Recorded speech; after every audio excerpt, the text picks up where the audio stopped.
When I pull this trigger and put your lights out, what you got to say to God? With all the moves and all the hustles and the big ideas, I just feel like this is it. I want you to get ready. This here is gonna be a night that we never gonna forget. What you doing? Where you at? Oh, you got plans. Don't say that. I'm sipping wine in a robe. I look too good to be alone. My house clean, my pool warm. Just shake smooth like a newborn. We should be dancing, romancing in the key swing in the west wing of this mansion. What's happening? I ain't playing no games. Every word that I say is coming straight from the heart. So if you're trying to lay in these arms, I'ma leave the door open. I'ma leave the door open, girl. Let you feel the way I feel, and you want me like I want you tonight, baby. Tell me that you're coming through. Ooh, you're so sweet, so tight. I won't bite unless you. Hello. I've been knowing you for a long time. I'm sorry. Okay. Hello. Welcome to this good old Fight Night Live. Happy Sunday, everybody. Y'all already know what it is. Get all the way up in here and hit that like button. Don't take off no shoes. Don't get comfortable until you hit that like button and run it up in the comments. Not only on my channel, but on my guest platforms as well backstage. I'm gonna go ahead and bring everybody on out. Y'all already know what it is. We're gonna run through these 3 episodes. We're gonna have a good time. If and when you want your comment prioritized, attach $1 to it and keep it cute in the chat. If not, just drop down and leave it in the comments, and we will most definitely respond to you when we get on done with this video. Bringing her out because the shades are shading. I don't know where she got them from, but she better tell me so I can get the link. Kay, how are you feeling about Fright Night? Hey, I had to get in the spirit and feel the energy of the decade of the show. I'd love to see all the stars coming together. It lets you know the movie, the series is going to be somewhat okay because we got good actors in it. So whether the script was trash or the plot was trash, the actors are going to deliver and do what needed to be done. Except for that Muhammad Ali guy. We just got in here. It's the only one. That's the only one. But the rest of them, all the actors delivered in this. I loved everybody else here. Kay can't take you nowhere. She come out with shades and then come out smoking. Shades and shady. Shades and shade. We have another individual backstage. He has not been here for it's been a little minute, but he's always welcome, and I'm happy that he is giving us a little bit of his time today.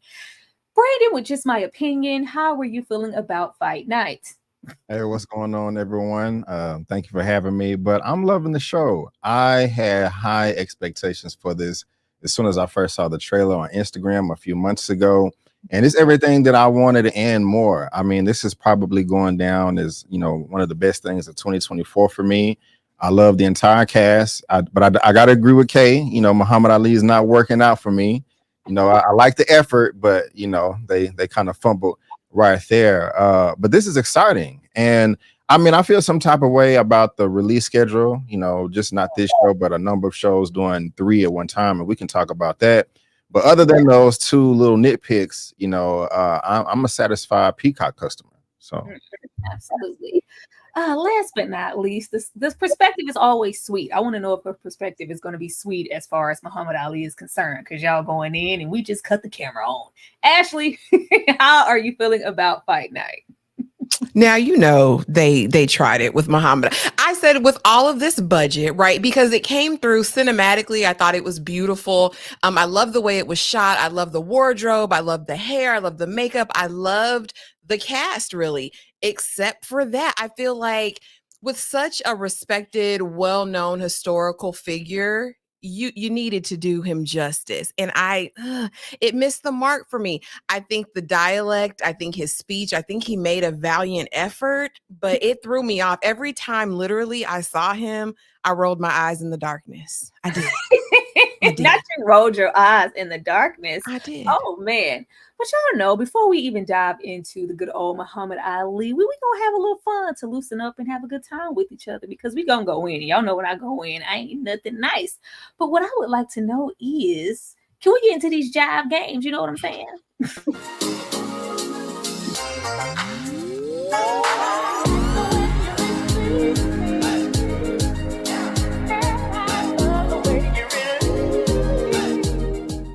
Now look at here. I don't know if everybody on this channel is a blaxploitation 70s movie watcher like myself. If you're not, you need to get there and go and dive in on these classics. Ashley, what I would like to know, if you had to pick a pimp, are you going with Pretty Tony or the Max Julian Goldie? First of all, I'm the pimp. Okay, so there's not going to be any of Ashley on the blade or on the stroll. However, I think the first pimpin' movie I saw was The Mac. And so I will probably have to go with Goldie, because you got to get they mind, man. Like, he taught me the game. You know what I'm saying? So I'll go with Goldie all day. I mean, for me personally, I love Goldie, but I always felt like Pretty Tony didn't get as much play as he deserved. He didn't get enough screen time because, you know, I keep him looking good, but no dough. Like, he was just, y'all sleep on Pretty Tony. I'm going to go with Pretty Tony all day long. B, if you had to pick a pimp, who are you picking here?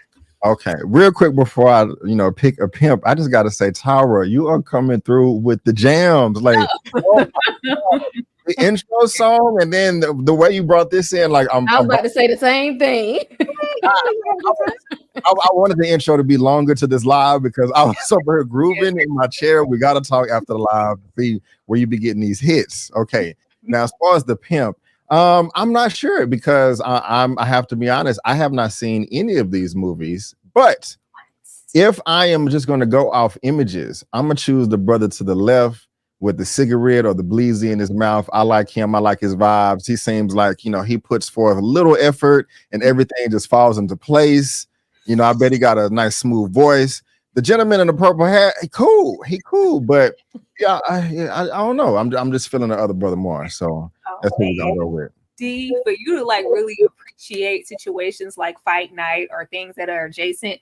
Fight Night is not a blaxploitation movie like completely, but there are essences of the 70s and things that you can relate to from these films. So if you ever have any free time, watch some of these movies, please. Kay, who you got? Now, outside of the blaxploitation, I don't usually root for anybody that's gonna call themselves pretty. But if we talking blaxploitation films, you gotta go with the flashy. You gotta go with the pretty boy. I gotta give it up for Pretty Tony here. Pretty Tony. You gotta go all the way in.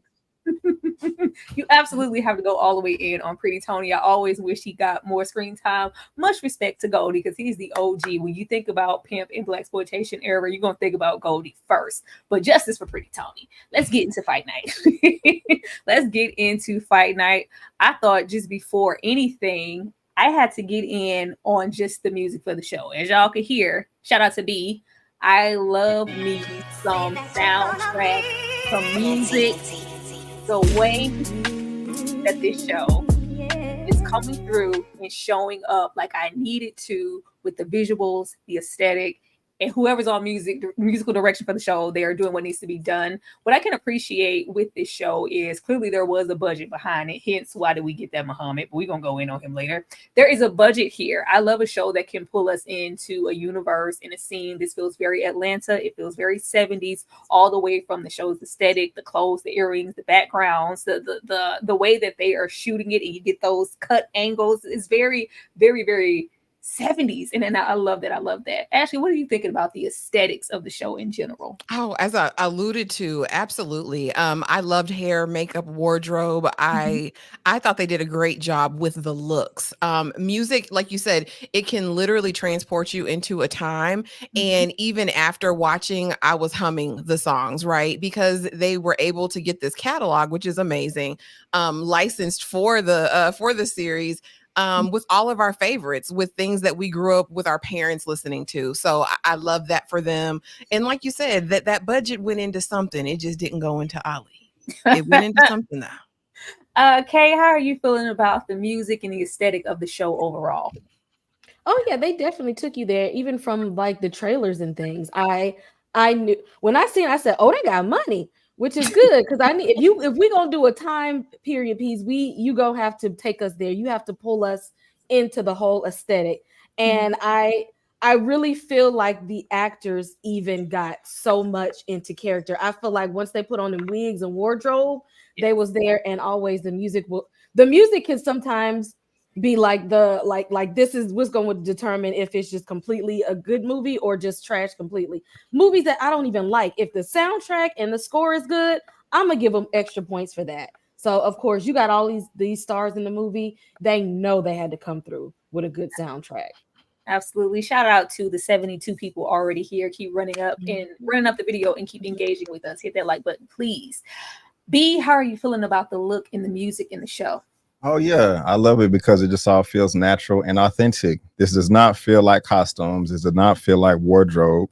It does not feel like actors, actresses. It feels like people, that are actually existing in present day right now. And not to knock blaxploitation films, because I love them, but it doesn't feel like that. It doesn't feel exaggerated with big hats and bright colors. This feels real. And like I said, everybody did dive deep into their characters, except Muhammad Ali.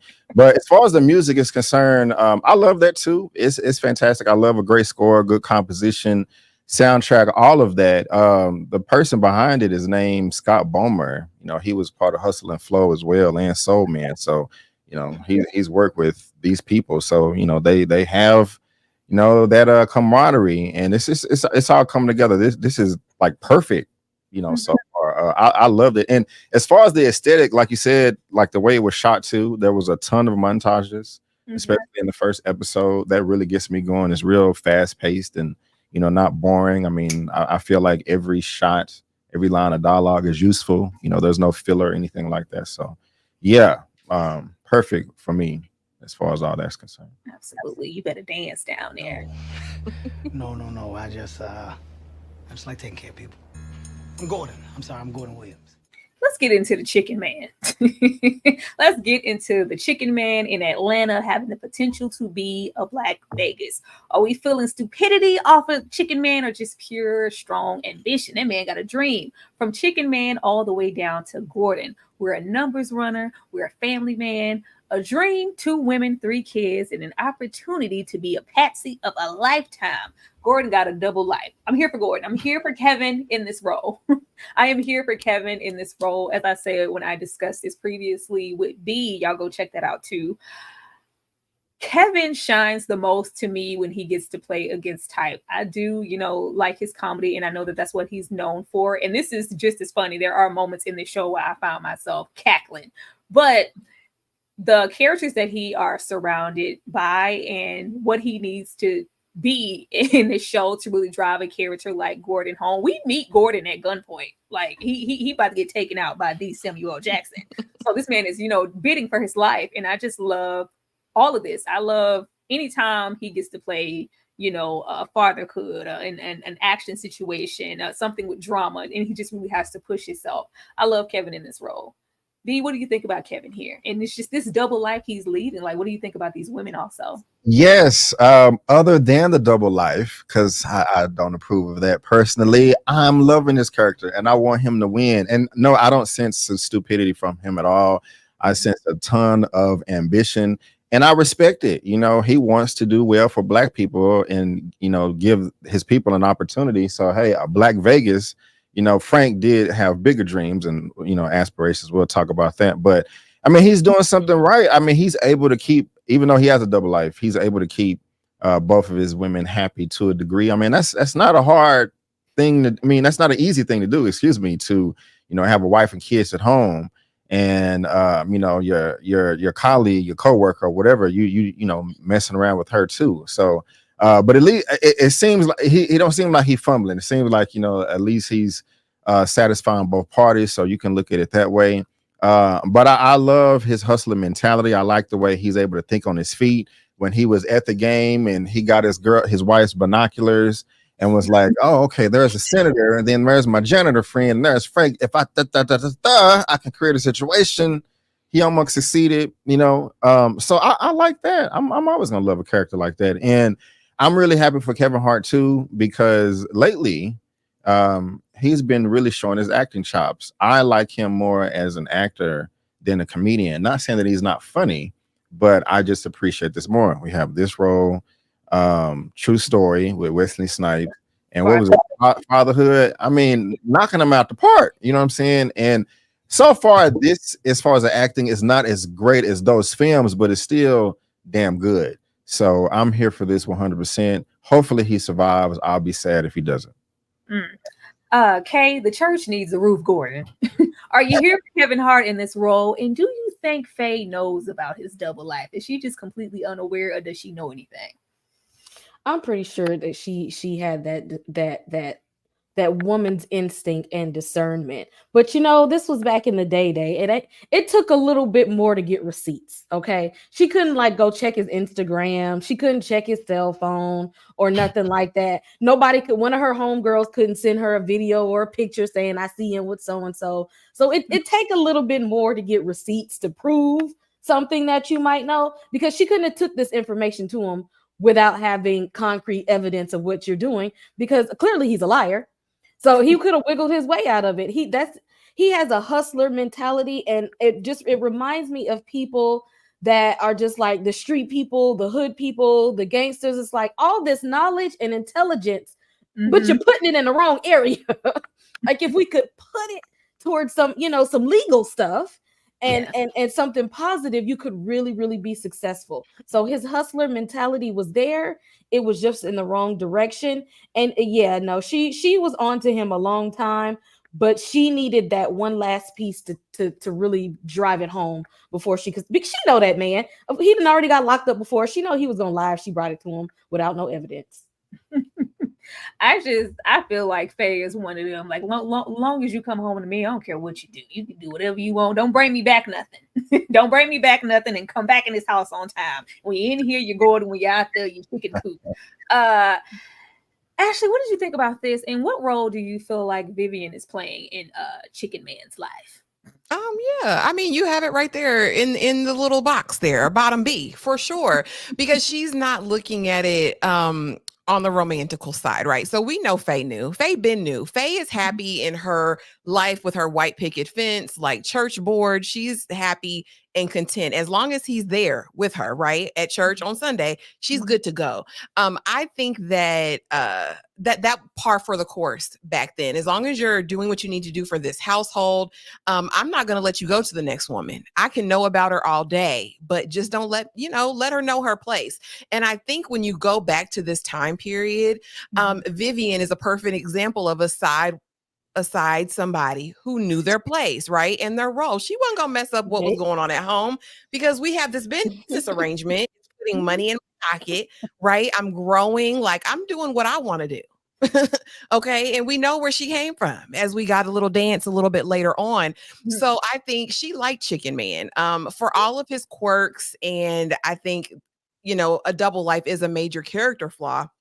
That was the time in the space that he was operating in. And I think she was content there. I just love the ability, because we've seen these actors, in fact, especially when you get into Taraji, Kevin, Terrence, and different roles together, the fact that they could all just mix it up and be whatever to each other, like, they're just so good. Taraji is just so good, because even with her here, I ain't think about Suge. I ain't think about It's Hard Out Here for him one time, and her and Terrence was in the same vicinity. That is absolutely amazing to do. Let me read this super chat from DeMarcus Vaughn. Thank you so much, DeMarcus, for the $2. Who y'all favorite character on Fight Night? Mine is Willie Black. I think I have a slide in here for Willie Black stating that he is my favorite character, along with, a couple other people. But I love somebody who is unpredictable. I love a problematic character. He's a hothead. We don't know what he's going to do. It's Willie Black for me. Ashley, who's your favorite character? Oh, Lamar Big Fine, but Maxine probably. I enjoyed Maxine. I enjoyed that Titan right fro, ready to swing on him. I loved her down real bad. Okay, who's your favorite character? I are we looking at these first 3 episodes? Or, let me Just see. first three. Who's your favorite so far? I'm gonna say this. I love Sam Jackson this series. I just even when he seems nefarious, his line delivery at all times is going to deliver for me. So I loved his character. Lucas Frank. He was Frank. This I actually like Lucas. You over there? Look, it's a lot of gangbangers in these things, but I absolutely I love what he brought to the world, and I don't care when people say Sam Jackson gonna play Sam Jackson. Okay, that's what we needed for this series. Okay, we needed him to be just that right here. And B, what about you? Oh man, I gotta change it. Ashley, you took my I'm not Ashley K. I'm sorry, you took mine. It was Frank. Frank Moulton with Sam. He's serious. I love him. And I feel what you're saying about people saying he played the same role, but he's dope. Oh, real quick though, I gotta say, Tyra, Willie Black is I hate him. Like, I love Willie Black. like, oh man, I just hate greedy people and ego-driven people. I respect your reasoning though. I do, and I like your pick too, Ashley. But I'm gonna change it up though. I'm gonna say David Banner as one of the gangsters. His line, That was my second favorite. In front of some bitches, I was rolling because that was my follow-up. That's not a good look. Y'all supposed to be the baddest, and they get away. So I felt his passion in the scene. So I'm gonna say David Banner's character. Yeah, him and Sam Jackson was delivering those lines. I don't care. Yeah, absolutely. I love when somebody can disappear into a character. And for a moment, I had to run back. I was like, is that David Banner? I think that's David Banner, but I am not sure. You guys remember to run it up and support the channel as much as you can and support the people here on this panel. That's whether you're commenting below, subscribing to everybody. Everybody's link is down there. Super chatting, Cash App, and showing love in every single way that you can. We will be right back. Take a look at these fine women and, you honky, send us a dime. Jab turkeys. We'll be right back. Last night, you were good, shits are up. I was super geek. Cash flowing, money flowing, yeah, that's a super week. Got him for the 26.5, now that's super cheap. Can't you tell? I'm just looking for a super freak, super freak, super freak. Yeah, you know I want a super freak, super freak. Yeah, you know I need a super freak, super freak. Yeah, you know I want a super freak, super freak. Yeah, you know I need a. What it do? What it is? What you working with? Every time you see me, I'm grind. Stay on that work. All I ever wanted a bad in a Chanel bag. All street niggas want her 'cause they know she got Chanel swag. Straight like that, I with her the long way. Been bragging to my partners, I've been talking about her all day. Pull up in that super cool, you know them diamond glistening. Too much money in the room, guess I hit her in the kitchen. Niggas get her to myself, man. I ain't hit that. Oh, the way I love me some 70s fine. When I tell you Maxine is 70s fine. Maxine is what'd you say, B? I said that was wonderful. That was wonderful. Oh, okay, thank you, B. Maxine is 70s fine all day long. Cadillac controls New Jersey, but they already coming. Now look at here. English mother, do you speak it? Samuel Jackson gonna show up and give us that Pulp Fiction. It's same new wig, same Samuel. And we love it. We absolutely adore it. Black Mafia leader, constant menacing threat. Play with Frank Moulton and die. ATL is the dream. Terrence, aka Cadillac, is wearing that mother effing wig. Now look at here. I love Samuel Jackson. I love the wig. I love it. I need to just do a collage of all of Samuel Jackson's looks and wig. They love to put a good wig, a good hairpiece on that man, and he transforms with it into a new character. We're gonna give you the same cadence, the same line delivery, and the same octaves in that voice, and it just fits. I don't know. It just fits, and I'm not at all tired of it. I love how they're set up here. You get the point. They are very menacing figures. They all come in, your life is on the line if you mess up with them. If you cross anybody, you just gonna die and that's it. So it heightens the tension for Chicken Man to get everything right, especially when we already know that he is living on a wing and a prayer. But that's where we get into the ambitious side, maybe being a negative thing for him. Every single person from, the wife to Vivian to Silky here, sit down, just sit down, host this party, leave it alone. you're doing too much. You're getting too big. You got too much dip on your chip. Sit on down, Chicken Man. But Chicken Man sees this as an opportunity to be more than what he currently is because he just isn't satisfied with his current life. Kay, how are you feeling about Sam Jackson, Terrence Howard, all the men's is here? How you feel? I loved it. And I feel like when there's a genuine friendship among people, you can just tell. You can tell they had a lot of fun making this movie together. You could tell when this movie was casted, they said, you know, we about to get out here and show out. Let me tell you, Terrence Howard was flipping that wig. He's still wearing that wig on the red carpet. Like that's his hair at this point. That is him. So like everybody's chemistry is so good. Like they bounce off of each other so well. And it's like you can tell, like, if I'm gonna go this hard, okay, now I gotta step it up and I gotta go this hard. So I think that's a benefit of having a cast where these people have worked together and known each other for years. So, you know, shout out to the casting director for being able to cultivate and foster this rapport that these people have had for many, many years, except Ali. I had to throw that in there. Oh man, Kay. Let us get to that man first. I'm here for it. I do love that's when we get more into the blaxploitation side, when we have that montage of them making phone calls, and we have the introduction of everybody in their own cities, and you get Clifton Powell being Pinky Mushmouth. I don't know what Clifton Powell is over there doing. That's Pinky Daddy or somebody. I don't know what's happening, but it was giving Pinky in a mixture of Mushmouth and doing what it needed to do. And of course, we've already spoken on David Banner, but I love that. Ashley, how are you feeling about Sam Jackson and the boys? Oh, I loved this. I loved this crew. I thought that they really embodied these characters, right? Because we know that this is based on actual events, right? And so I loved how they just went all the way in with their character development for each of these. I believe Terrence Howard, honey. Mm-hmm. I believe Sam Jackson as Frank, as the boss, even with his little skunk stripe.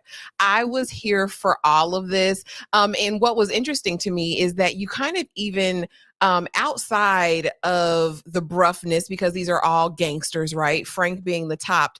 I really enjoyed his Lola Falana moment in him like simping over her. I just love that duality, right? Like he's so hard on the outside. He's really to unalive anybody who gets in the way. But for her, baby, it's whatever you want. It's whatever you want, Chicken Man. Sure. You can host the party. I loved that. Yeah, I think that duality will come back up later, and he has to have that to, you know, blow somebody's brains out in one breath, and then in the same breath save Chicken Man. Because I like what you said. Get on up off your knees, baby. Come on, we can go. Let's go to the party. Let's go to the function. B, how are you feeling about Sam Jackson and everybody else here? Yeah, that photo that you had up earlier was perfect. I mean, and Kay, you said it, like, this is not work for them. This is a kickback party. You know what I'm saying? Like, hell yeah, they just happen to get a check as a bonus, you know. And I feel blessed that we actually get to see it, because as far as I'm concerned, this is just, you know, not all of them, but, you know, some of the best, you know, all collaborating together. I'm pretty sure that Terrence Howard did keep that wig, and if they didn't let him, you know, he probably fought and, you know, and snuck it out. But you both before me took the words right out of my mouth. This is perfect. Samuel Jackson is great. You know, and I even just talking about David Banner still, you know, he's able to keep up with all these legends. Yeah. You know, it tells me that he is comfortable. You know, he may not have been able to do that with anybody else, but he probably felt at home, and it just came out all natural. So perfect. Yeah, I love it. I love actually speaking on that duality, because Frank is very much so Frank and a gangster and all of this, but he's trying to venture into Atlanta and do business the right way and get away from that. And everybody, as we could see, like, they're not seeing the vision. Like, why are we here in this little podunk Atlanta town? This is prior to Atlanta becoming what it was, but he saw the vision, and Chicken Man saw the vision, and that, you know, low-key saved Chicken Man's butt, because, baby, he stood all the way down. With this here, I need y'all go get this man a job, okay? That is it. That is all. I need some more of this brother, okay? This man here, and I thought it was funny because y'all, when we talked about it, we were like, oh, they need to, why he ain't a Marvel here? He was in Endgame. He's this thing, whatever this is. Y'all know I don't be over there with the Marvel folks, but he's that thing there. That's him. Really? Yes.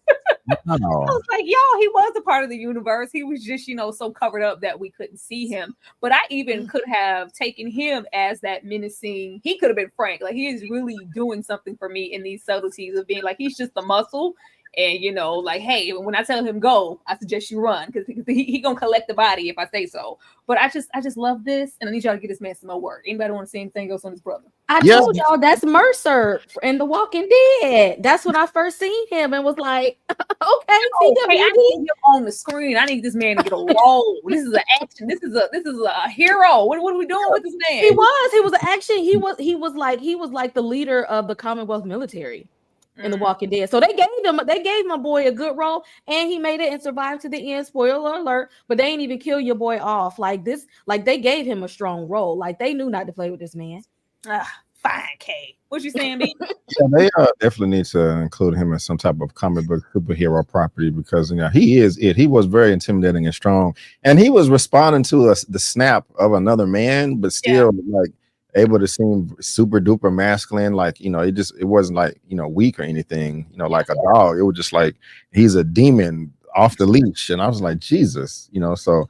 Definitely. I don't remember seeing him in anything else. This is, of course, I didn't know that was him in the CGI there. And I kind of gave up on The Walking Dead a while ago. So I think it was before he popped up. But I mean, this is my first introduction to him, and I'm a fan. So get him more work. Get him more work. Ashley, speak on the fine brother. I was just gonna say he's big fine, and that beard connects. Do you see it? Do you see it? That's beautiful. No, I think there was like a quietness about his character that I really enjoyed. He didn't have a ton of lines, but his presence was looming, and you felt him when he entered a scene. And just kudos to this black man. We love you, black man. We do. Don't shoot this brother. Don't shoot this brother. We need him to go all the way through to the end. Don't shoot this brother. Shout out to the 97 people here. Run it up. We would love to see 100 people in this live. We love to see that. Go ahead and run that up. I just had to bring that brother up because baby. But I just let me take this brother down because this is a fun affair. It is.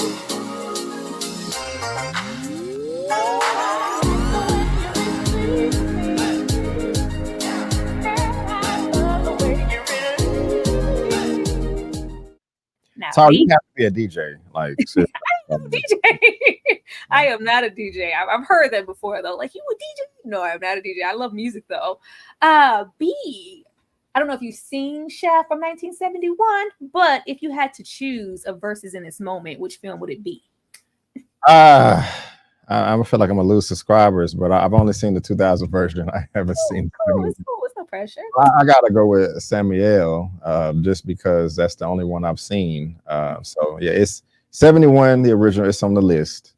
It's on the list. I'll get to it. Yes, with the Richard R.I.P. to Mr. Richard Roundtree. Kay, if you had to choose, which Shaft are you going with?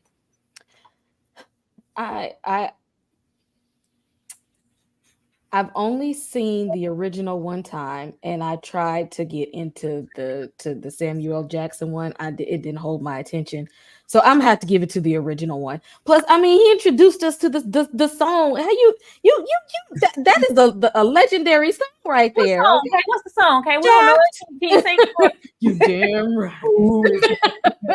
To risk his life for the brother, man. Shaft. Oh, yeah.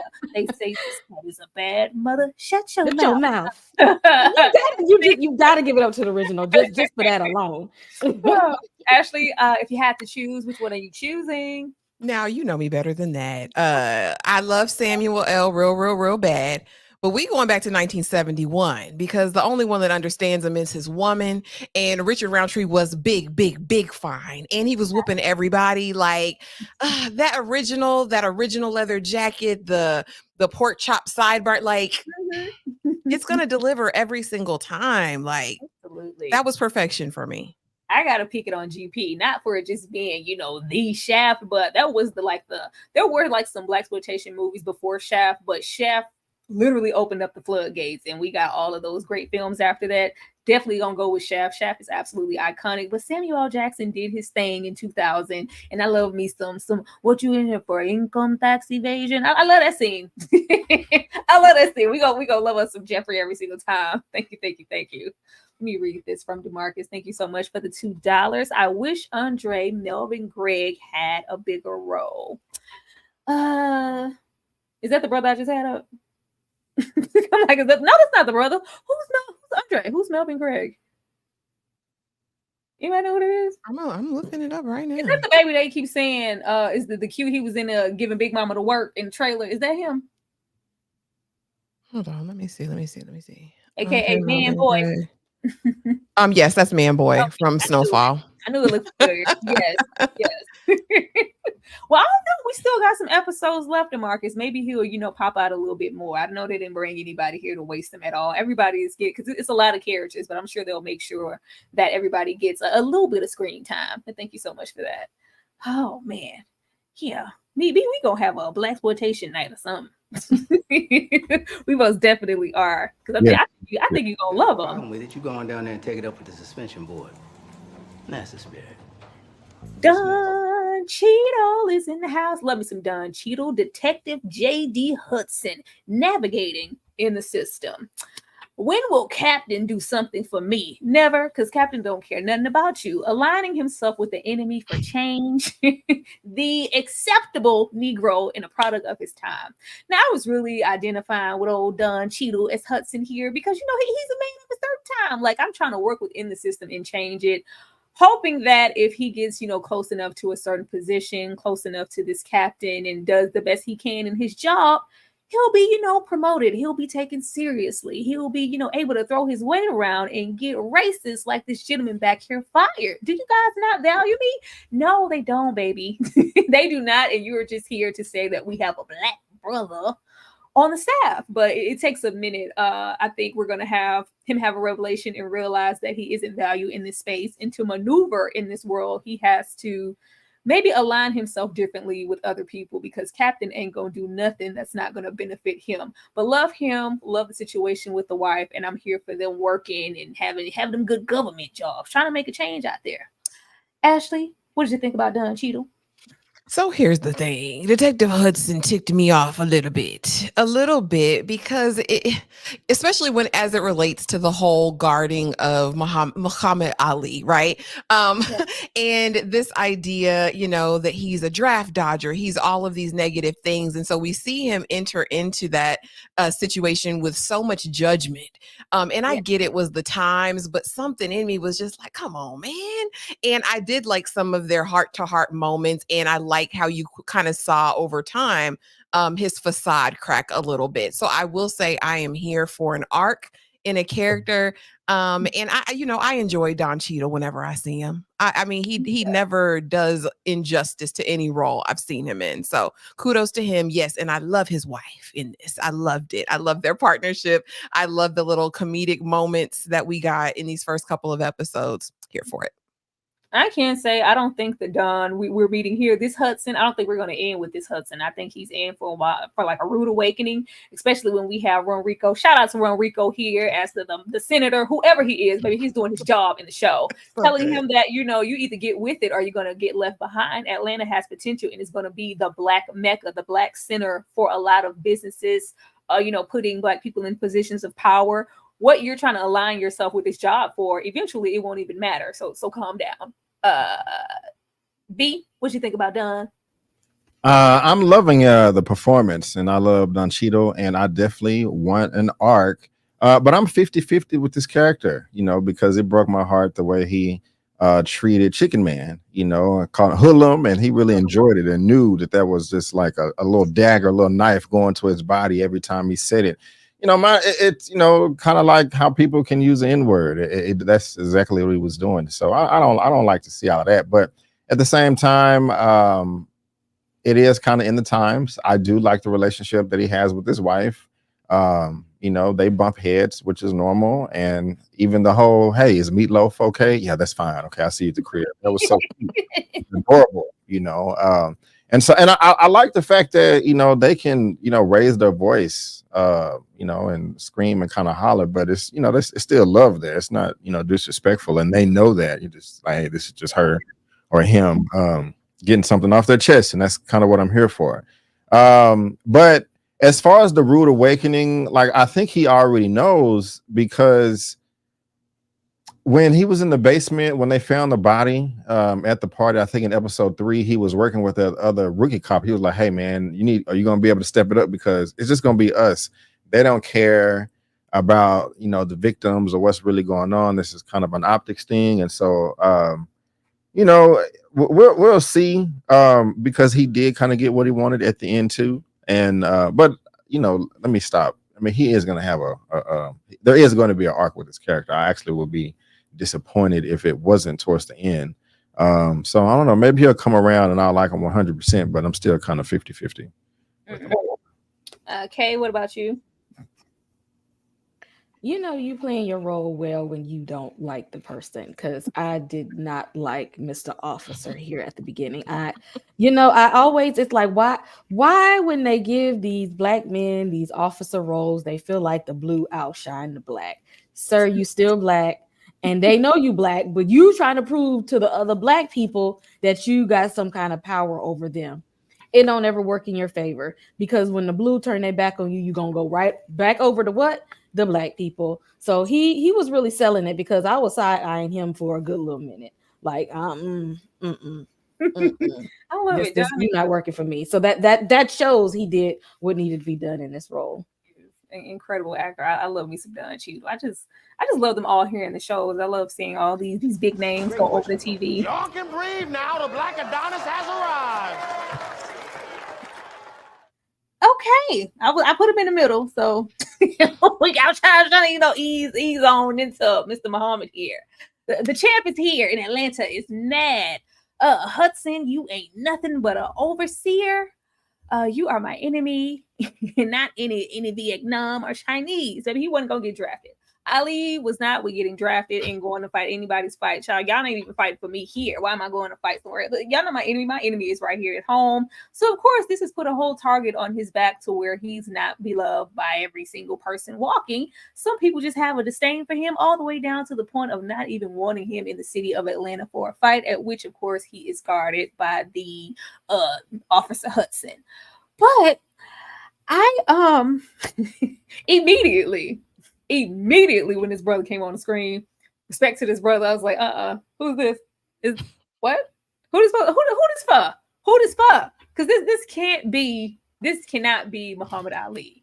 Now, I could see the strong efforts. I could see everything that he was trying to do. You could tell that he did study him. You could tell, especially when he was sparring in the ring and we got to the actual fight with Jerry Court. I was like, I see it, but it's not coming together. I even pleaded with myself. I was like, you know what? Just wait, just chill on this episode, because eventually, there's no real reason for Ali to be, the main focus here. We ain't gonna see him that much. Child, we saw him way more than I anticipated, and every single moment was cringeworthy for me. And I hated this for this young man, because you could see that he was trying, but I felt like image-wise, since that wasn't there and he didn't feel strong in the character, he was trying to kind of make up for whatever maybe he felt like he was lacking, and it kind of came off unnatural. Ashley. Oh Lord, you came to me first. Yeah, no disrespect to this young actor. You know what I mean? I hope that he gets many more. You're petty. I don't care. You're petty. And I hope that he gets many more roles in the future. I think they did him a disservice, honestly, casting him in this role, because Muhammad Ali is such a well-known figure. I think they had opportunities to utilize his talent in the script elsewhere. This just didn't do it. And I hate that for him. No disrespect to this actor, but it just didn't connect. Literally every time I saw him, like I said, I rolled my eyes in the darkness. I was just thrown off. Like I was just completely thrown off by him. And there were some important moments. Like I think he was so important to Detective Hudson's change of heart and his change throughout these first 3 episodes. They could have done this better. Like I said, y'all could have went to Godfather of Harlem and casted that young Muhammad Ali. I think that was a great option. I mean, there's so many other movies who have gotten the casting right, especially since, I'm going to say that. I'm going to leave it at that. Just why? Why, Bly? So that ain't Bo Kim. Y'all gonna tell me that ain't? I don't care. I don't care what nobody say. That's Bo Kim. Maybe his little Put the slide back. You can put it back because you know that was Bo Kim and Bo Kim. It had the same like voice, like the flexion of the voice and everything. It looked and sounded like Bo Kim Woodbine trying to be Muhammad Ali, and it just took me out. B, what did you think about this young man trying to go? Unfortunately, this is the worst Muhammad Ali impersonation ever on any film or television in the history of cinema, and that really stinks. I don't know where they drop. I don't understand because you have literally the greatest black actors of all time, and then you do this. I don't know if they just ran out of money and had to hire somebody that wasn't that expensive. He was in the Maze Runner. Yes, he was. Fry Pan, and I don't remember him. That ain't no Fry Pan looking a hot mess in this movie. Yeah. Hey. But it didn't work. It didn't work, and I feel sorry for him. But we have to be honest. This just was not it in the slightest. So, Yes, sorry, my guy. Bree, I see you down there. I mentioned the Ali from One Night in Miami. Also, it was just down to the voice, all the way down to his smaller stature. It just wasn't giving heavyweight champion. Kay, be nice. Do you have to skip me? This is the worst celebrity casting since Flex playing Michael Jackson. Oh, He couldn't be any further from Muhammad Ali. Muhammad Ali prided himself off of being pretty, and he knew he was light skinned. He prided himself off of being a good looking man. His daughter prided herself off of being good look because her daddy, they know that they was pretty. Ain't nothing. He is not giving I'm pretty in the ring. Okay. He's not giving that at all. His accent was like a caricature. Okay. If we wanted somebody to sound like Ali, we could have got any comedian and they could have did a voice impression and been 10 times better. Y'all had enough, but y'all could have spared some of the budget from some of these other people. How much did it cost you to get Terrence Howard, Taraji, and Sam Jackson? Because I know y'all didn't have nothing left for Ali. With One Night in Miami, Godfather of Harlem, y'all could even went and got Will Smith. He ain't doing nothing right now but Bel Air. I'm pretty sure he would have hopped on the film and been better than this guy right here. He was Oscar nominated for that. But y'all chose this person. Who was he? Had to be the second or the third choice, because the first choice, I know it couldn't have been this person. He might have stepped up and said, "Hey, you know what? You ain't got to pay me as much as that other guy. I do it." And they should have said no. At this moment, the 100 people here in this live, we absolutely love to hit that like button if you loving what Kay had to say. Let me read this super chat because Kay said absolutely not. I just saw Bo Kim, and when I see Bo Kim, and I love him as an actor also, I can't see and hear that and then try to give Muhammad Ali. Did you see the faces he was making? He was making faces like Chris Rock and I'm gonna get you, sucker. Why are you making those faces? Muhammad Ali didn't look nothing like that. Why was you looking like that? And this, I don't understand. No, he ain't studying no Ali. I don't know what he studied. He said, it wasn't Cassius Clay who he studied. It wasn't him. Can I get a rib? Just put it in my That's hand. exactly how he can I get one rib. I'm not gonna play with you. I'm not gonna play with you. This is not the time. This is not the day. Thank you so much, Dane C, for the $5. Peace, Tyra, Brandon, Ashley, and Kay. Just finished watching Fight Night. It's fire, man. In my Terrence Howard, man. I know Don Cheadle happy to not be doing Marvel. Absolutely. You know, he might be a little tired. Child, let me show y'all some love. I absolutely love this panel. Absolutely love everybody for being here. And we love more than anything the 100 people who are currently in this chat. Keep running it up. Keep showing us some love. And we will definitely be right back.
come out with the karate, pop out. Who said they got him off of Temu? I'm not reading that. I'm not reading none of that. Hey, I'm not. Your playlist, man. I know you got We also have, so a lot of other folks here, key players. I am a lover of, Miss Lola Falana here, and Lori showed up and gave us a little Lola. She was just enough. Lori is not an actress per se, but she did what she needed to do, and I didn't think she was bad for them. They gave her just enough dialogue for it to be okay. I wasn't mad at it. Does she look like? Well, we ain't get into that. As I stated, Ron Rico is doing what he needs to do with this role. I hope we get to see more of him. I am loving him in this Atlanta adjacent type of accent he has going on here. But we do get into the rest of Gordon's journey to Frank. We are seeing him kind of use and try to get closer via all of these people here. Not only do we have Silky just wants him to sit down. Silky threatens him like, if you don't sit down, I'm not doing nothing to get you closer to Frank. If you mess up, what does that mean for me? Sit all the way down. The opportunity is not there. He don't want nothing you got, chicken man. But he got Miss Lola over there, Miss Lola Falana, and that made the ears perk up. But not only do we have threats from that, but we got little Miami down here, all the way from Miami to Atlanta. You need to pay. What I need to pay you for? You need to pay me. You have a party, you not pay me. Like, no. Well, what are we paying you for? I need you to get this man up off of me, Frank. Let me get Lola so you can get that off of me. And also just listen to me. And then we have the janitor up here. The janitor is just absolutely comedy, him and his pen. the plan was going oh so smoothly until he rolled up and said, that's the janitor. Oh, I like this. Shoot, the sharpest I ever seen this janitor. I was like, oh, we were almost home. We were almost home, but that was absolutely funny. Just another little notch for them to just feel like, chicken man, you ain't worth, the money you could be printed on. Get out my face. You don't have nothing to offer me. You're coming over here with lies and game. But he is trying. I admire Chicken Man's aspiration in the way that his mind thinks, but I think it's going to possibly get him into trouble. Kay, what did you think about some of these characters and mainly just Gordon and him using everybody to get to where he needs to be or trying to? I really liked Silky. I ain't gonna lie. Okay, that was my guy. I like Silky. Ron Rico Lee. I need him to have more roles to show his acting chops because he ain't new to this game. He's been here for a while, but he's always been like in the shadows. So I need him to have more roles where they can showcase him. So whoever decided to put him in the movie, a good job for you. I guess they needed a pretty face, so Lori, but anybody could have played that role. We didn't necessarily need her in this. Maybe I'm hating, possibly, but we didn't really need Lori. You are, and we all know why you hating, Kay. You do not have dibs on Michael B. Jordan. B, what did you think about these people here? Yeah, Lori as Lola. I mean, very attractive. That this sense a little hate, but I loved it when she popped up. I was like, oh, she's quite nice. I mean, I like all types of flavors, but she's one of them. And like y'all, man, Ron Rico is dope as hell. I like his energy. I've never seen him in a role like this before, and I want more of it. I'm really interested in seeing, what his character is going to turn into. With him being the senator, is he going to be a help, an asset to the community, or is he going to be trying to rub elbows with the white man? And see, and it could go that way. Silky is funny too, man, because he's just fed up with Chicken Man. It's like, bruh, chill out. You know what I'm saying? Just my goodness gracious, he's always leaving him on red. And I like the janitor. I gotta love hate with him because he's a nice man, innocent, just minding his own business. He was brought into this, but I'm just like, God, just say what he says. It's not that difficult. And what's the guy at the bottom? What's his name again? Hernando or what was it? Hernando. Oh yeah, he got what he deserved. I don't know what he was doing. You got to pay. You come, you host the party, you no pay me. No, I no pay you. He was too hard, so he bit off more than he can chew and got the bullet. So Ashley, what about you? You no pay me? You host party in Atlanta, you no pay me, Ashley? You said we're neighbors. You don't know how this works. I actually thought that was funny and random, and especially if that really happened. And thank you for the real Lola Falana here because she is a great beauty, and I hope that this show actually made people look up who she was because she was a movement and an icon all within herself. Lori Harvey, hey. It is they did what they did, right? Lori's a beautiful girl. Beautiful girl. Ron Rico, though. Okay, this is a long way from Sister Sister. I loved him in this. I want to see more of this. I want to see him in everything now. This is what we call range, right? He's usually like the guy Yes. next door, like the Yes. best friend of the Mhm. main, but I would love to see him front and center. Give this man a lead. You know what I mean? Um, Mhm. Mhm. as far as Gordon or AKA Chicken Man's journey, I love that he had a vision that was bigger than himself, but I will say I don't think it made him stupid, but I think it made him blind. He got a lot of signs through this journey that this might not be the best way to have his vision go about. But when you have that laser focused tunnel vision, sometimes this is what happens. He had the gift of gab though, baby, and he made it shake. So you can't really fault him for that. Let me reading these super chats because I see Dane in here. Dane in here trolling as usual. Y'all hating hard on fake Ali, man. Oh, man. And we're going to continue to do it. Thank you so much, Dane C, for the $2. Bree coming back because she got to talk smack with him. You didn't even believe that foolishness, Dane. Absolutely. Never did. he didn't believe it, Bree. He never does, but he's going to keep going. Let me see. Where was all this smoke when Chavante played Mike, man?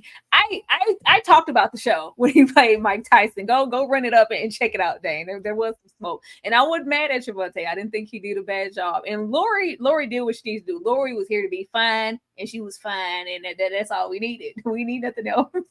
Thank you so much, Dane, for showing us some love. Oh, man.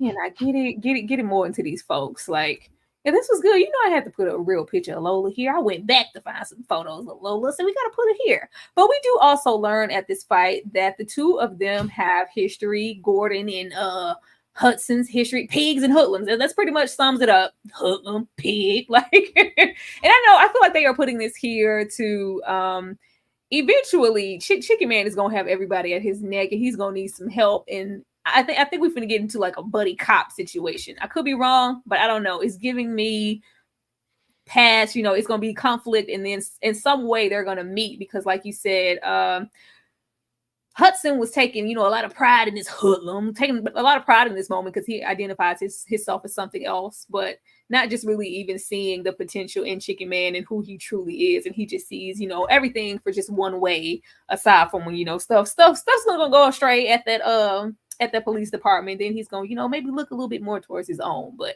I think that's where we're leading up to. But we do find out, Gordon had been in jail. He did.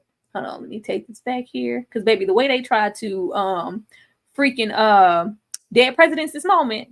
I told Anthony I didn't want nothing to do with a crazy, devil-filled junkie. What? Now say some more. I'll knock your ass right back down, fake ass wannabe preacher, no members having mother. All right. Mac is clearly our Anthony. Getting all over into more so episode 2. Mac is our Anthony. They dead presidents this whole situation. I wasn't mad at it though.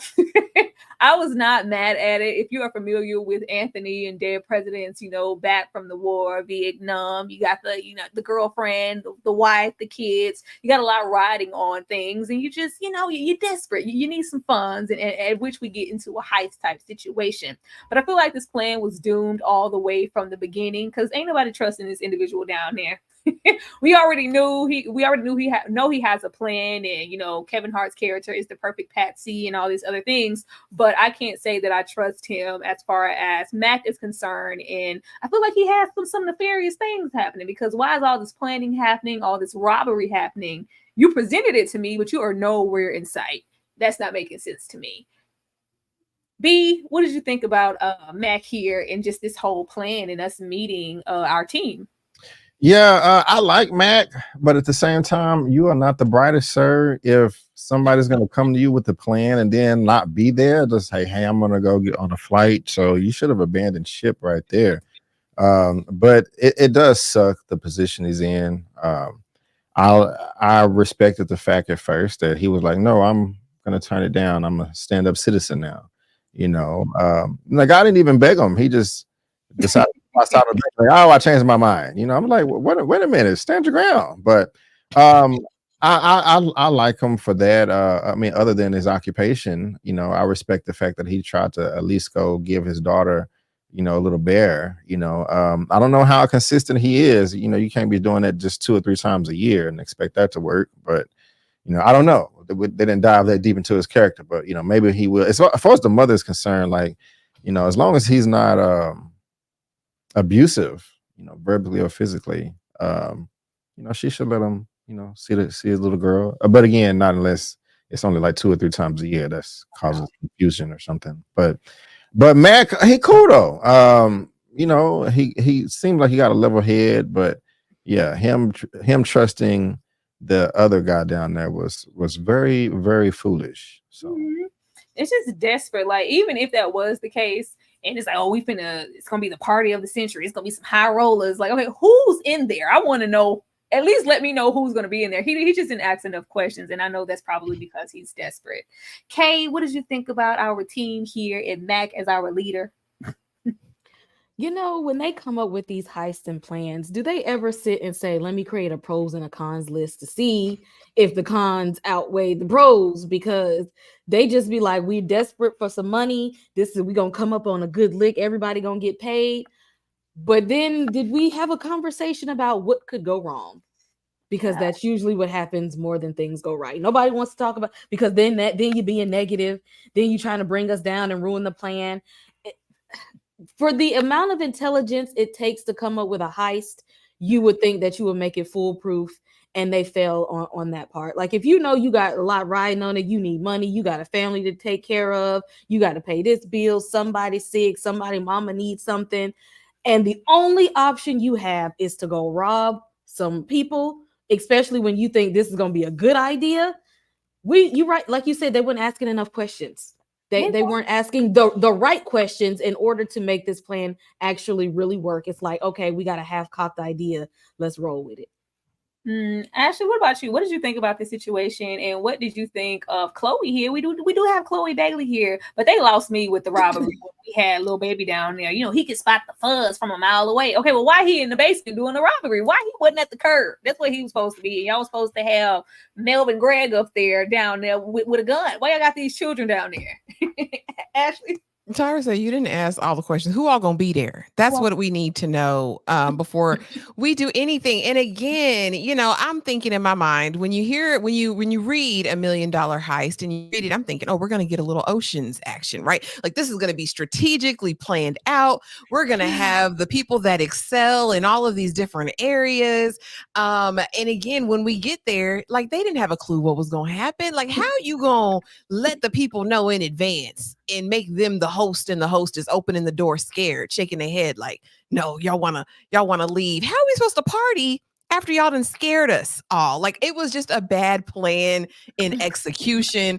As far as Chloe, her character was supposed to be like this tough, I carried a blade, I'm ready to snap. I don't know if I believed it. You know what I'm saying? I don't know if I believed it, because I think when Maxine was ready to get about that action, I think Lil Lena would have been, aka Chloe, would have been there on the ground. But yes, you had a bunch of babies. You had people with anxiety issues, other mental health issues down there. Getting way the pros and the cons. It was just a bad look. And Mac, like, you're not gonna make me like you. You're not gonna make me like you. Romeo, thou art a villain. I will say I love the level of pettiness of his baby mama. I liked the whole, no, you can't see her. 2 minutes later, go out to the car. You can see her. Just make sure you got a place to stay and it's clean. Because, yeah, make him pay a little bit, because he been acting up. Oh, Lord. She's coming in here with this. You look dusty. Your hair is under you about this painted bear up in here. Get out of here. I was like, dang, let that man see that kid before he out here acting reckless. And he was out here acting reckless anyway. She didn't say go do that. But yeah, big baby down here should have been on the street. Melvin should have been in the house. Old dude who was the big black man, he should have been in the house. I was like in the basement, like, would you put these keys down there to guard? It wasn't doing what I needed to do. But you know who was doing what I needed them to do, because they are my favorite character? It was Willie. Okay, I don't care what nobody say. I like Willie. Willie is a menace. Willie is a villain. Willie is a problem.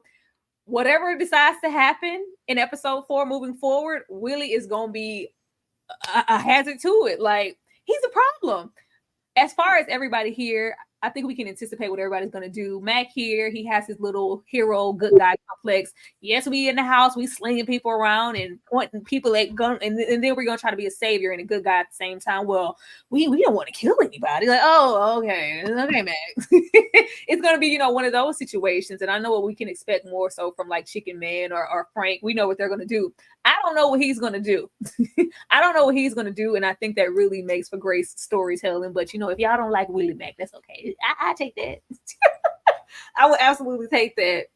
He said, I can't stand it. He's a good villain. I mean, I don't like him, his character, but I mean, he's a good villain. He's necessary to make the story juicy. So I'll give you that. Child, JJ said, Willie sexy. Sexy.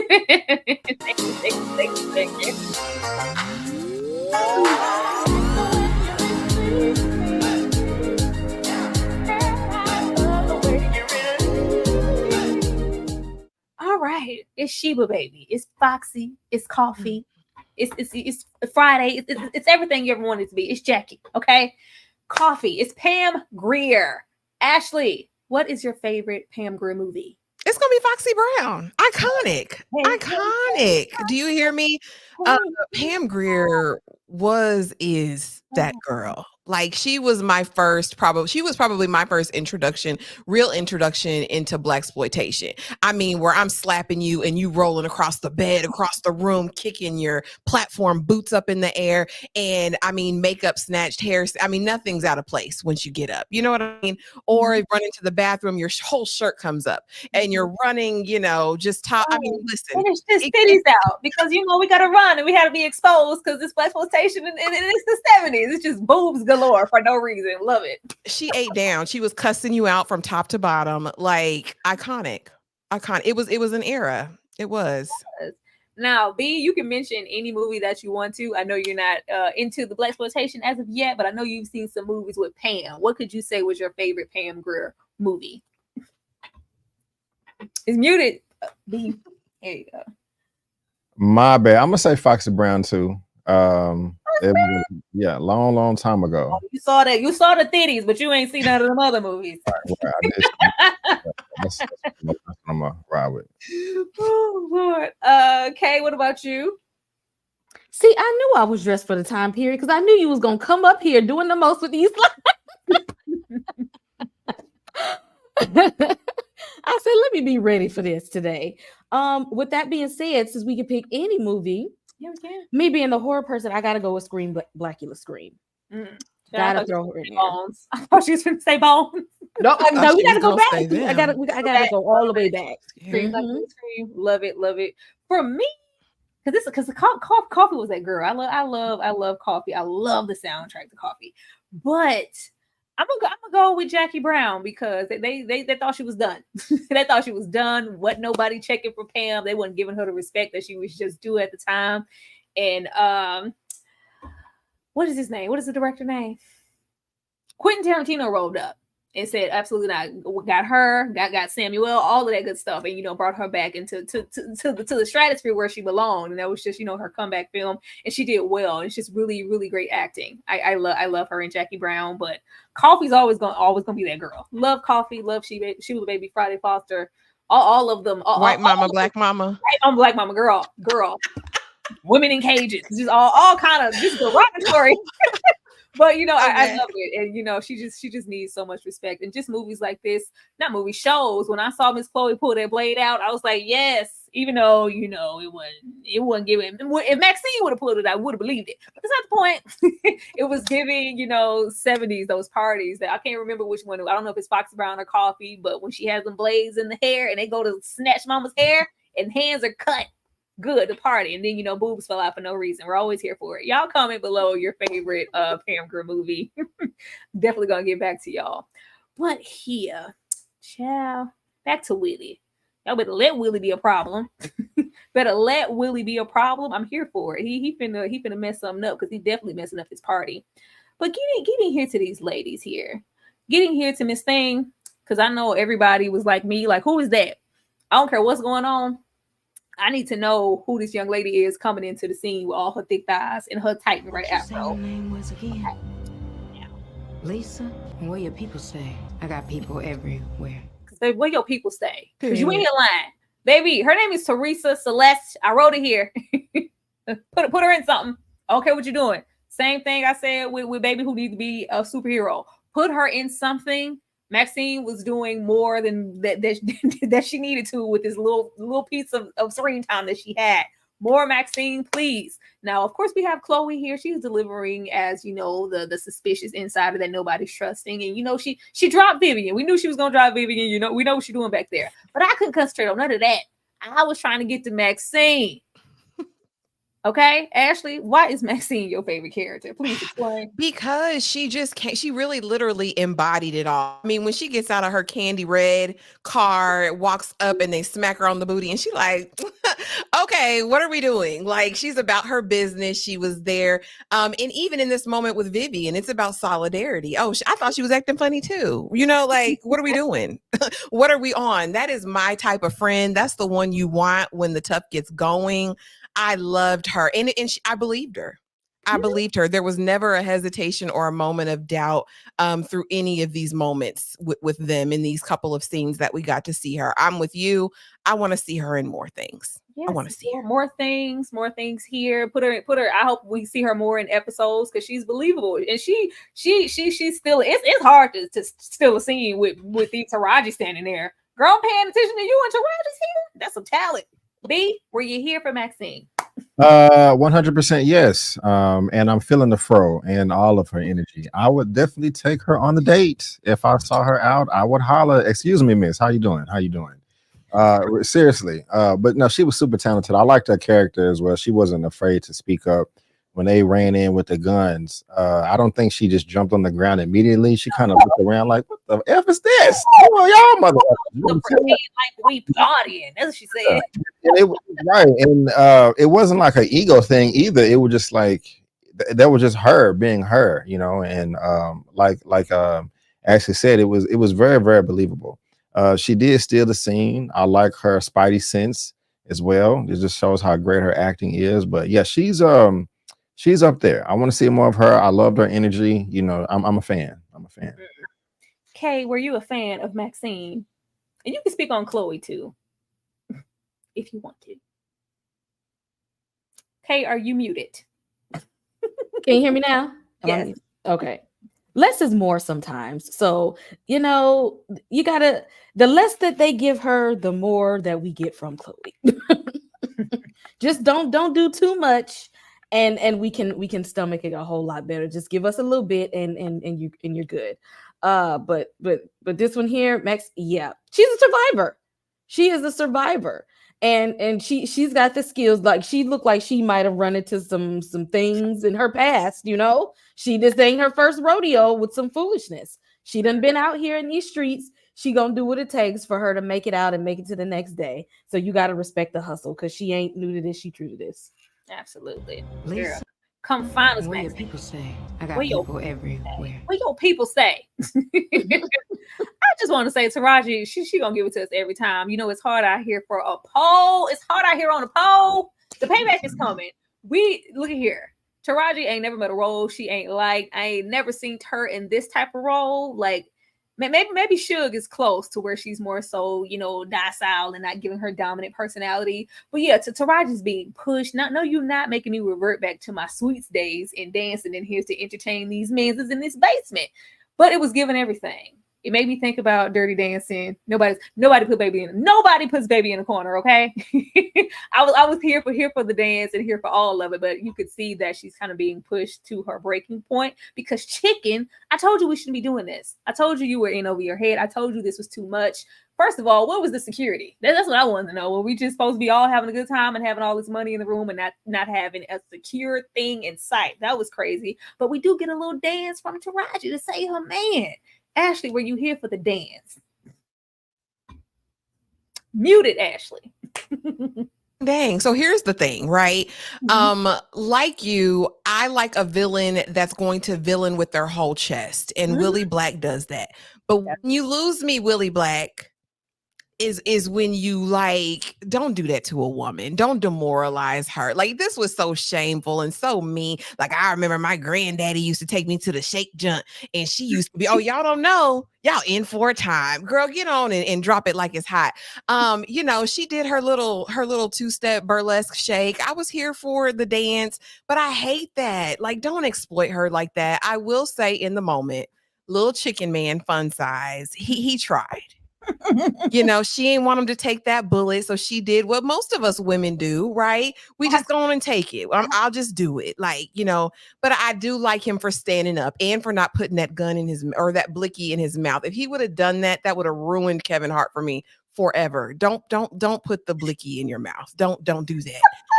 It would have devastated me. It would have been an image I would never get out of my head.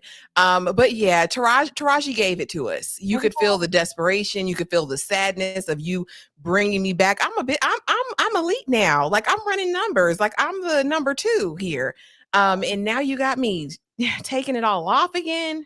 Come on, Willie. Come on, Willie. Care, Ashley. I was here for Willie. Okay, I was here for the demoralization of it all. Like Willie mean business. Ain't nobody in this function to kill her. If something go down, who hitting it off? Who taking the body? It ain't gonna be them 2 little bitties in the basement. It ain't gonna be dude upstairs. Mac ain't doing nothing. He trying to be a good vet or whatever he trying to do. Have a heart.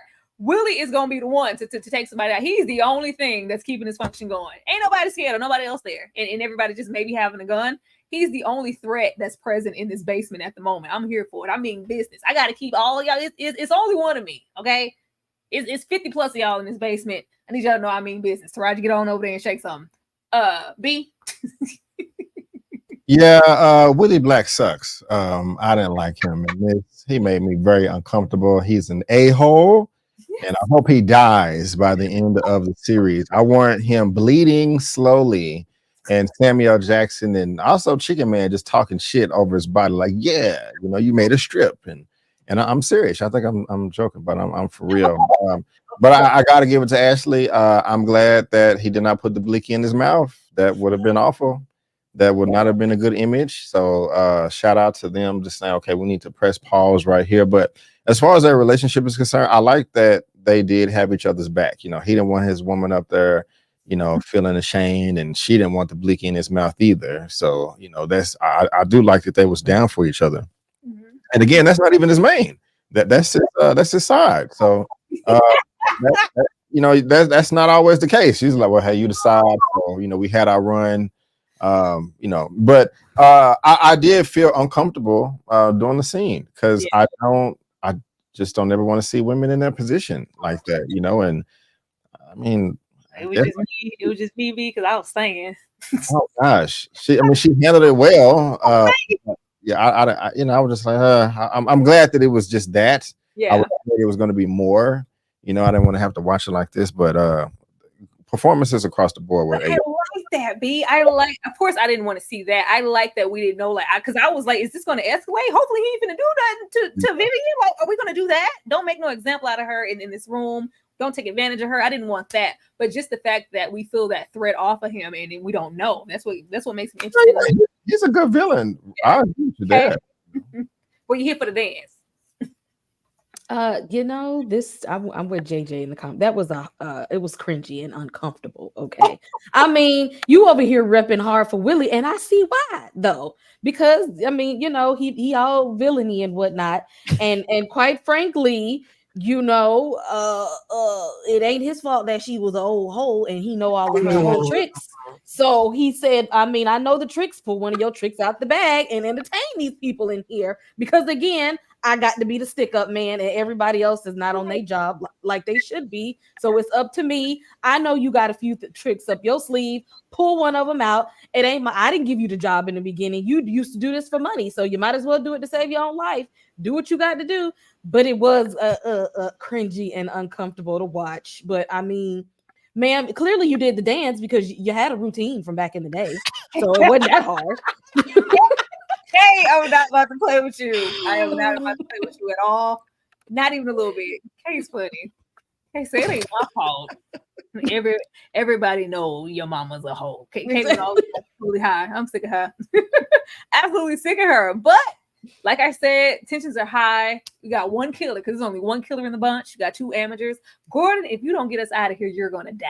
By this time, Frankton, I can meet you where you are. I see this vision for not so much a black Vegas or black. I can see the black mecca of Atlanta. I'm here for that. Let's go on to the function. Let's go on to the party, not knowing that everybody is getting stripped down and robbed at this function. And if he does not get them out of here via Frank, I'm either going to think that you were involved, you set this up, or like something. Like when he said, "No, I'm thinking you don't. It's cold as hell in here, and you don't only in here with long johns on." I thought it was funny.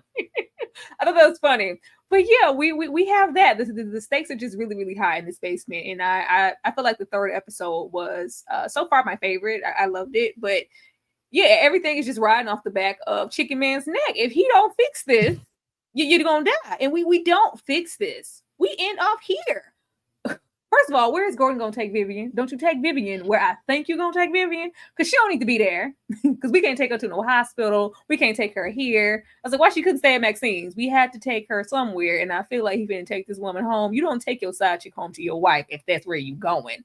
But we also have stuff unfolding with Frank and everybody else in the function. Well, we have this amateur here, this pole baby, this little petty theft. What you doing in here with this mask on? These some real gangsters, and they're going to cause real repercussions, at which he is really, really nervous. And we also have, everything lingering on more than it needed to, because everybody in this function, aside from Mac and maybe the two youngsters, people are being greedy. Let's wait for somebody else to come in. Let's wait. And of course, the party just gets out of hand, because not only is there dysfunction with the robbery, but there's dysfunction amongst the criminals here. How y'all arguing and trying to keep everything afloat? But in the end, we do have Vivian get cut. We had a snap happen. I love little Chicken Man trying to grab the gun. Oh Lord, it's the kid. Don't shoot out. Don't shoot the boy. Don't shoot the kid. What you doing in this basement, kid? But everything gets out of hand, and of course we have everybody run up at the function, and we have somebody get shot. B, I'm going to come to you. Who do you think was shot there on the ground? And what do you think Chicken Man is going to take Vivian? I hope he doesn't take her home. That is just evil. Like, there's just some stuff you don't do. You're already wrong for doing it in the first place. And what do you think the end game would be? Like, they're going to be best friends and have brunch together on Sundays? Like, that's just, it's not going to end well. I guess he really does care about her, because that you are literally about to destroy your whole setup on both sides. Like, neither one of them could take you back. This is just a disaster waiting to happen. So I don't like that at all. I was a bit frustrated when they weren't able to get the gun out of little dude's hand. Yeah. To be honest with you, that was the only part of the whole first 3 episodes that I did not like. I mean, you done freed everybody, and y'all can't. And these are amateurs too. Terrence Howard talking about how sloppy they are, and he want to use them as a shield. It's like, no, if you listen to Cadillac, you're gonna die. Listen to me. But I mean, I was frustrated with that. I mean, they should have been able to come out on top. But that's another reason why I don't like Willie Black. We're trying to, we here for the job. We're gonna get this money. It's like, bro, you already got like bags and bags. Like, I'm pretty sure you have $8,000. You know what I'm saying? He wants to rob everybody. And so, I mean, they barely got out of there, but it was luck, But to answer your question, after that long ass response, I guess it was just one of the bad guys, one of the people that was holding them hostage. I think he was the one that was up there at the top with Mac or Seneca Wallace. What the hell his name is character, but he got blown away. Geez, Louise. And what was Chloe Bailey doing? Why would you what are you doing? You are not a Power Ranger. Like, I think she was looking for the cousin, the family member here that she's trying to ride for. That was her dude or her daddy or something. But anyway, that was dumb as hell. But yeah, that's how. Yeah, because I asked that because I'm looking at the comments. I definitely thought that one Willie. You think we would build a character like Willie up to shoot him outside in the streets? We ain't doing that. Willie is going on and on through the show, baby. That wasn't Willie. That was that other man. I don't think it was him. Ashley, what do you think happened here? Who was shot on the ground, and where are we taking Vivian now that she's cut? Yeah, it could have been anybody. It could have been anybody. It was so sloppy and mayhem after that because I mean, now y'all want to investigate who y'all are actually robbing. Like now you decide. You've been had the wallets, but now you want to take a bathroom break and see who you really messing with. Like, come on, young man. Oh, not the bathroom break. Get up there and give me some chicken. I was like, this is not the time to be asking for chicken, Willie. Go ahead. But I mean, he took that opportunity. Let me go in this bathroom and take a look. Hopefully, because Chicken Man, this is his home state, he got a sister, a cousin, an uncle, a close family friend that he could take her to that he trusts down really, really bad. But we know what it's probably going to be. But here's the one note that I have and the question that I actually have for the panel. In that basement, why was it elderly grandpa, Uncle Frank, who had the wherewithal to get out of those clutches? You know what I'm saying? Like out of Big Lamar that was right there, out of all of these young, spry, intelligent people. Why was he the first one to get out? That's just was that just to show his gangster? It is who was. Like, I've been around the block. You got more than try to. You got to hog tie me. You don't want me to go nowhere. Like he been outside before. That's all that was. That's all it was. That's all it was. Yeah, he definitely because there was only 2 dudes in the function with full blown ski masks on. Idiotically, Matt had on that bandana like he was in Bonanza, like it's the old West. You're not hiding your identity from nobody with that bandana. It wasn't Willie. We're not taking Willie away. We didn't invest any time in that other gentleman. I don't even know his name. That's how much we saw him, and he's a part of the team. But it wasn't Tony, the cousin, brother, whatever here, because he had this weird mask on. It wasn't Willie though. That's all I care about. Willie gonna go on to wreak havoc. Okay, where is he taking Vivian and who got shot? How do you feel going towards the end of episode 3? I hope it's not anybody that we care about that they done put down already, because I love me some Silky. I hope it's not anybody that we care about. And you know what? Gordon, Chicken Man. This whole plan is just really just going straight to hell at this point. Like, this is a mess.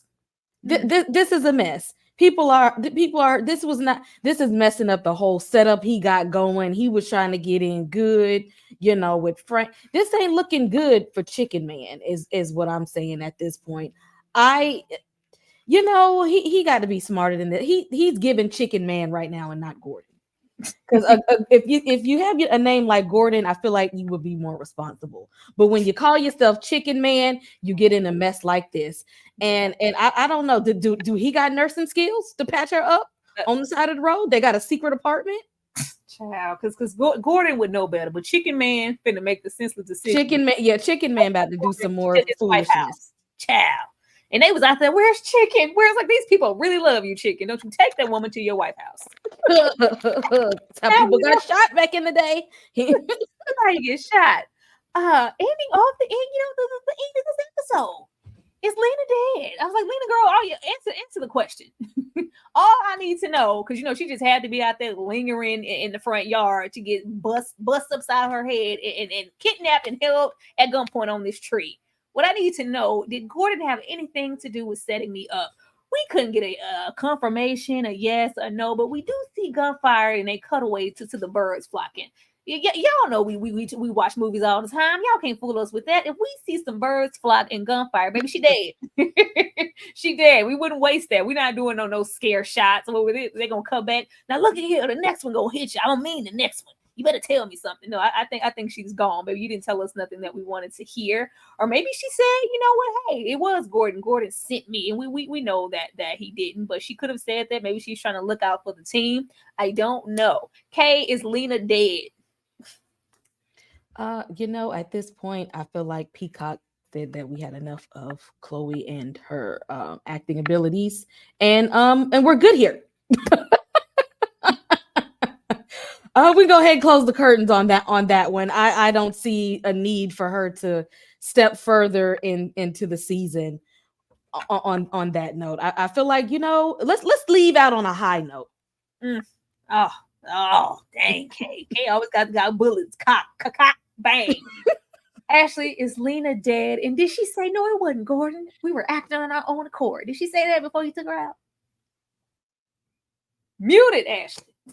Oh my gosh, sorry. I be trying to be respectful. That's why, if I'm Lena, I'm telling everything. Mr. Gordon or Mr. Frank Moten, what is it that you want to know? Everything you need to know. The best part of me would hope that she did that. You know what I mean? And that because he has a soft spot for Lola, maybe he's got a soft spot for women in general. That's a hope. That's a thought. However, when I see the birds disperse, it always means one thing, y'all. It always means one thing. But I'm going to be the forever optimist and hope it was a warning that shot. young Lena lived just for the sake of living. Maybe it was a warning shot. Maybe it was, next time I meet it, girl, you better tell me something. B, is Lena dead? Yeah, she is dead as a doorknob. She's not. Frank don't. Yeah, you said that because he liked Lola, that maybe she's alive. No, his ego is hurt, rightfully so, and there's a bullet in her head. And they're gonna next episode. I wouldn't be surprised we see her pale body with dirt and leaves, with a big old hole in her. Yeah, she's out of there. I hope he. I mean, hopefully, he got a soft spot. We did say Sam, Frank had a little duality. Maybe he was like, don't shoot the sister. Let's take her to a warehouse and interrogate her and ask her some more questions. Maybe I shot this warning shot just to say something. Maybe she isn't dead. Personally, somebody got to be example. I think she's sleeping with the fishes. All the heat, they didn't even care about the robbery. You stripped me down to my drawers. They was mad. They was mad at the fact that you took away some pride, baby. We gangsters out here. Y'all touching on that. If the word gets around that we're being stripped down and robbed like this, somebody might try to try us. Y'all messing up the reputation. We got to take their reputation back. We might have to take you out and set an example out of you. Or maybe there was a warning shot and he is setting her free. We do not know. But before we get all the way to the end here, I'm going to ask one more question and then we going to be on about it here like we should be.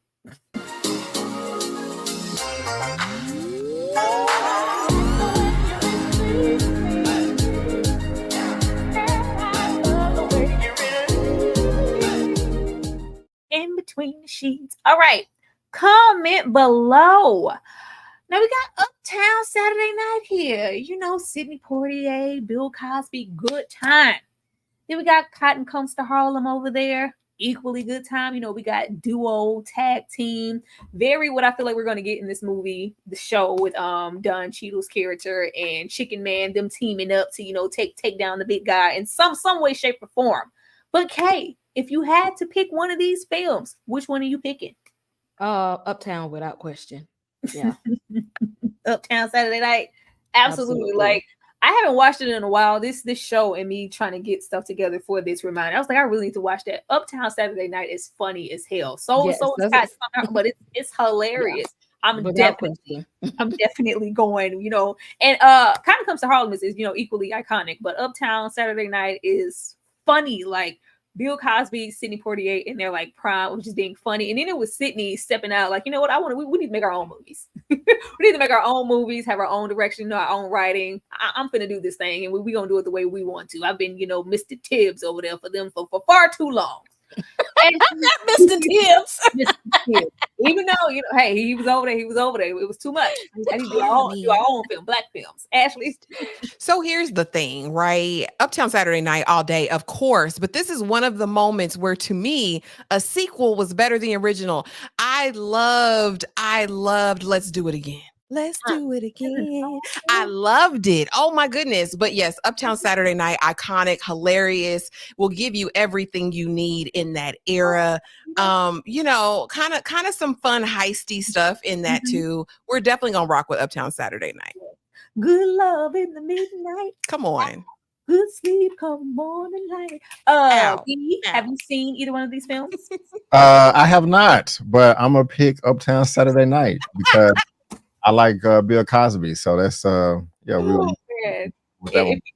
if you had to start over here with Bill, Sidney, and Harold Belafonte, Uptown Saturday Night is a really, really good film, as well as as Ashley mentioned, Part 2, very, very good films. Please, oh man, Thank you so for the much. recommendation. He said I'm picking Bill by default. Yes.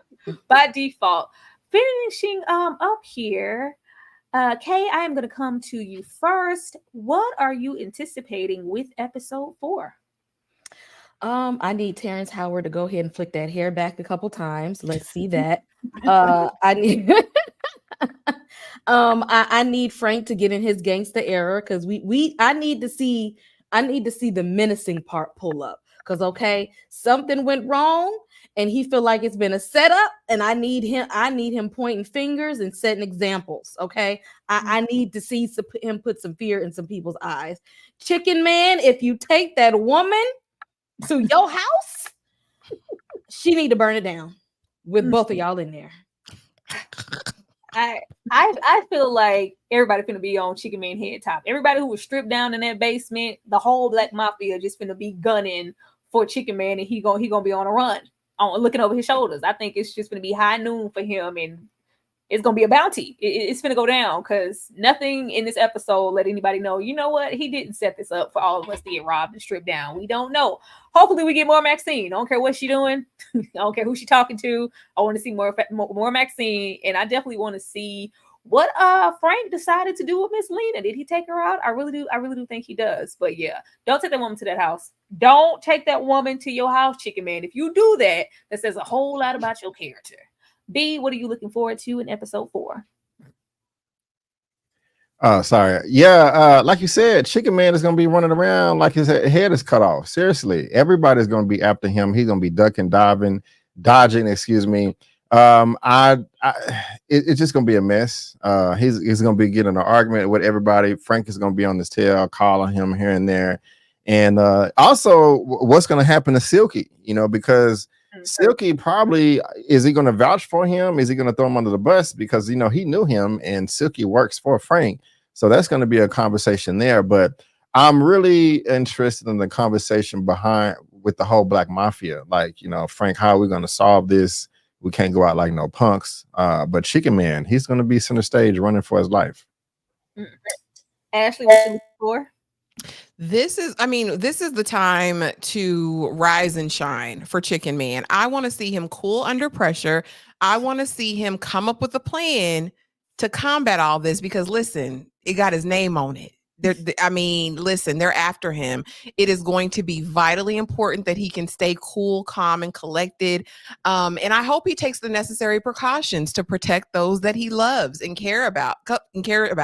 I want to see more of Mr. Cadillac and that perm, what they call it, that Farrah Fawcett. Yes. I want to see more of him.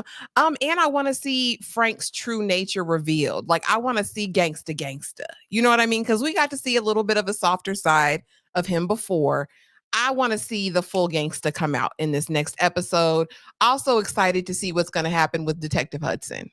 Is he what's his investigation going to look like? You know what I mean? I'm excited to see how that goes. You already know with the department and everything. Now that Ali's gone, now that he's gone, you know, he finally got on the plane and went on by his business. They have made it very apparent that if it's got anything to do with Black lives, Black bodies, this department does not care. So the only person they're going to call is Detective Hudson, and that's how he's going to be interjected into the story and probably run into old Gordon here. We shall see, but I'm absolutely looking forward to everything that is coming up. Oh, that's the episodes. Those are the episodes. You guys have been absolutely amazing. Got up to 115 people in here tonight. We absolutely love to see that. Let me show you guys some love, and then we're going to come back and let you know what we have coming up on the channel and where you need to be over at to support us. We'll be right back.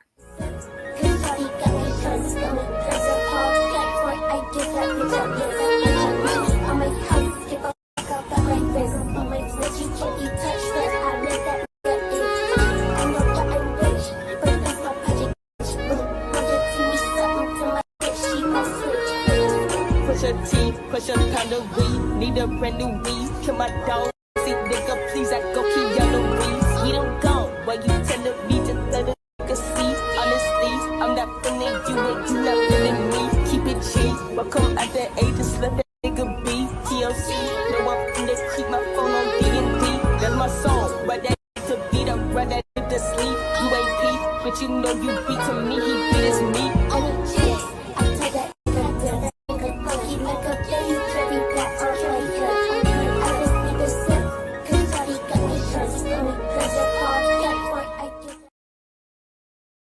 Thank you guys so much for showing us love in the chat. B, I am going to come to you first to let the people know what you have coming up and where they need to be over at to support you. Thank you very much for having me, Tara. I really do appreciate it. And Kay and Ashley, it was very nice meeting you as well. This was fun. But I'm B. Avery with Just My Opinion Reviews. You can find me at YouTube at the name, also on Instagram, Twitter, Facebook, or X at Just My Opinion 84. But you get a little bit of everything over on my channel. I'm a big nerd. I'm a big geek. I love my superhero comic book stuff. I love my martial arts adaptations. I like my trailer reactions, movie reviews, whether it's non-spoiler or spoiler. Have a couple of live shows going on each week. But if it's a show like this where it's people that look like us, I'm going to cover that as well. So I have individual recaps that I do each week for each episode for Fight Night. Also, I just covered Bel Air. Probably going to be covering Penguin when that comes out. And so you go from Penguin to something like this, you know, I'm kind of like all over the place. So if you like me today, go ahead and hit that subscribe button. And I'm pretty confident you'll find something that you like. Absolutely. Thank you so much, B. Ashley, I'm going to come to you. Speaking of, you know, going from this to something like Penguin, I mean, you off your rocker too, because, you know, you check it for Penguin also. Ashley, let the people know what you have coming up. Everything, you guys, but like most recently, tomorrow we will be doing Insecure Mondays. We are going to be covering Insecure episode by episode, starting season 1, episode 1. I will definitely be talking about the Penguin. I will definitely be talking about Agatha all along. There is so much exciting content coming. I know we'll be doing 3 Women. And this Tuesday night, I'll be hosting Rebel Ridge. So be on the lookout for that. But in addition, y'all, check out my uploads today. Make sure you're subscribed. Make sure that you've hit that notification bell. I'll be dropping Rebel Ridge, Chimp Crazy tonight, and a ton of other content. Y'all know what it is. I post multiple times throughout the week. But thank y'all for being with us today. It was so much fun. And thank you, Tyra, for hosting. Of course, you know, I'm gonna make you do what it do, baby, like Ray Charles. Kay, let the people know what you have coming up on your channel and what they need to be doing to get Kay to her 1,000. Okay, I'm gonna say that before I even click. Get Kay to her 1,000 subs. We are trying really hard to cross that threshold, you know. But before the month is out, we would love to celebrate that with our girls. So go and support her in that. She this close. We like 900 and some change. Stop playing with her. Kay, let the people know what's going on and where they need to go to support you. Absolutely. Yes. Y'all hit that subscribe button. I am like this close to my 1K. Hop on over here. Spooky season is upon us. So if you are horror fans, if you love Halloween, I need you to come over to the channel. Okay. We turning up for spooky season right now. You'll see a review for Oddity, Long Legs. Hopefully next week we'll have the front room. We're going to do something for Friday the 13th. This upcoming week, we have a Friday the 13th this month. It's spooky season upon us. So September, October, expect a lot of horror content. In addition to, of course, we got to talk about Insecure. We're going to make that a regular thing. We have Rebel Ridge to talk about. Fridays are for Reasonable Doubt. And Thursdays, we are going to do a season wrap up for Bel Air to give you all our take on the overall season. We did a few episodes at the beginning, but we're going to give you our opinion now that the season is over and wrapped up, and what we can expect for season 4, as we have predicted what was going to happen in season 3 anyway. Hit that subscribe button. Tyra, thank you for this wonderful and groovy music. You're so welcome, Kay. Once again, thank you to everybody who was here supporting us. Everybody's channel is in the description box below. Click it. Don't act like you ain't see it. Don't act like you ain't see it. Don't do that. Don't do that. Go over there and support all of these lovely creators. And if everybody is down, of course, we will look forward to having you guys back here to discuss episode 4 or however they decide to drop these episodes. But we don't know. We just work here. We just work here, but we try our best to give you guys the content that you love. Once again, comment below if you enjoyed this live, what you liked about it. If we missed anything, you can comment that below as well. But we look forward to seeing you guys next time. And you guys have a good night. Good night, y'all.